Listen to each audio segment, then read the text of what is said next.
Patuloy na tumataas ang bilang ng mga kaso ng HIV/AIDS sa buong mundo. Dahil dito isang educational campaign ang inilunsad ng Cultural Center of the Philippines at UNICEF. Ang naturang kampanya ay sa pamamagitan ng pag-arte kung saan pawang mga ang magsisiganap. Si Julius de Samborong para sa detalye. Patuloy na umuusad ang panahon. Maraming nagbabago, maraming nagaganap.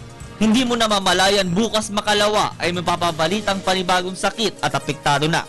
Iyan ang nais labanan ngayon ng pamahalaan na kung saan kabilang sa pagtutuon ng pansin ay ang mabawasan ang kaso ng Human Immunodeficiency Virus o HIV at ang Acquired Immune Deficiency Syndrome o ang AIDS na ayon sa mga huling datos ay nasasangkot ang mga kabataan. Sa layong ito, nakipagtulungan ng UNICEF Philippines, ang ahensya ng United Nations para protektahan ng kabataan sa anumang negatibong pangyayari at ang Cultural Center of the Philippines, Tanghalang Pilipino para lalo pang mapalawak ang kanilang educational campaign. May positibo at negatibong balita naman ang sakit na ito ayon kay UNAIDS Country Coordinator Teresita Bagasaw, lalo't kabataan ang kadalasang naaapektuhan nito.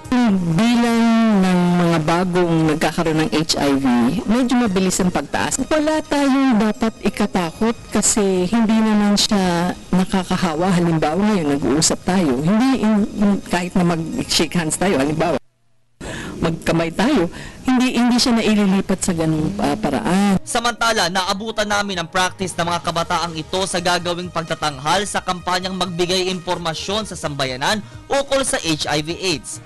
Ayon sa play manager nito na si Philip Palmos, maganda umano ang naganap na partnership ng pamahalaan at ng ilang non-governmental organizations lalo sa kanilang production dahil hindi lang para maging daan sa impormasyon kundi mapalawak ang interes sa sining at kultura.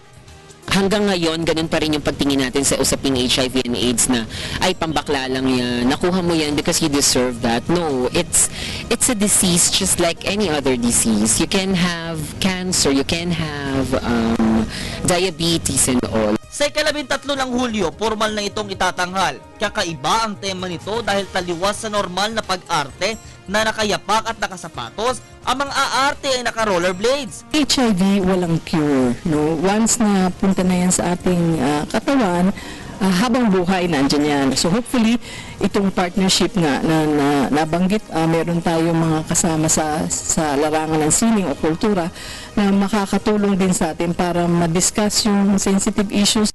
Hindi lang pang entertainment ang simbolo ng theater arts, kundi daan ito para magbigay edukasyon sa sambayanan, lalo sa kabataan ng sakit na HIV/AIDS. Mula sa Cultural Center of the Philippines sa Pasay City at para sa Telebisyon ng Bayan, Julius D. Samborong.